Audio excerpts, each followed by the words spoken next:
Every Sunday, we've been offering tips and tricks when it comes to technology. Tonight, tech expert Marc Saltzman shares some useful hacks that won't cost you a thing.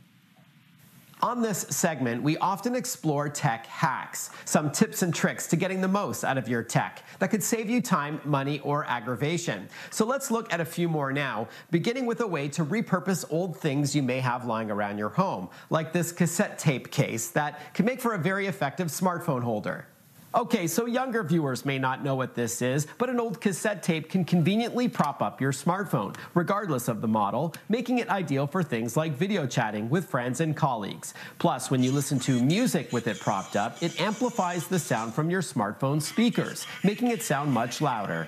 Now, smartphone holders can cost you as much as $50 at retail, so you've got nothing to lose by trying out that free trick first. All right, speaking of repurposing things in your home, if you miss your standing desk at the office, you can replicate that experience with an ironing board. That's right, it's often at the exact same height that you would need to type comfortably on a laptop. And even though we're not traveling much these days, when you're in a hotel room, peek inside the closet because chances are there's an ironing board for you to use as well. All right, next up, if you've got an old smartphone or tablet, you can turn it into a remote for your TV. There's a few ways these universal TV remote apps work. One is if your smartphone has what's called an IR blaster, which uses infrared to control your TV. Phones from brands like Huawei, Samsung, and Xiaomi may have this. Other smartphone apps only need to be connected to the same Wi-Fi network as your smart TV, which is ideal for phones without an IR blaster. And a third kind of TV remote app works with a small device you first connect to your TV. So there are a few options, but I'd try the free ones first.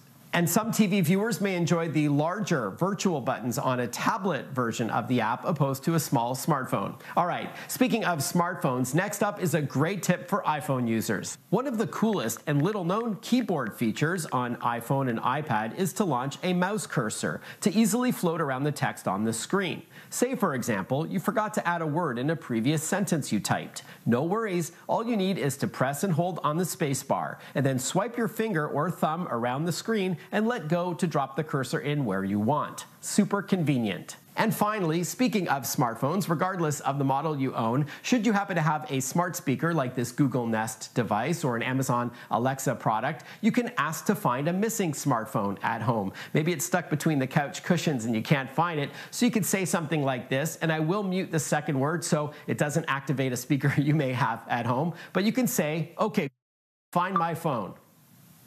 Sure, your SMA 975. And as you can hear, it's ringing. I'll turn off my ringtone. You get the idea. A few top tech tricks to try out for yourself. I'm Marc Saltzman.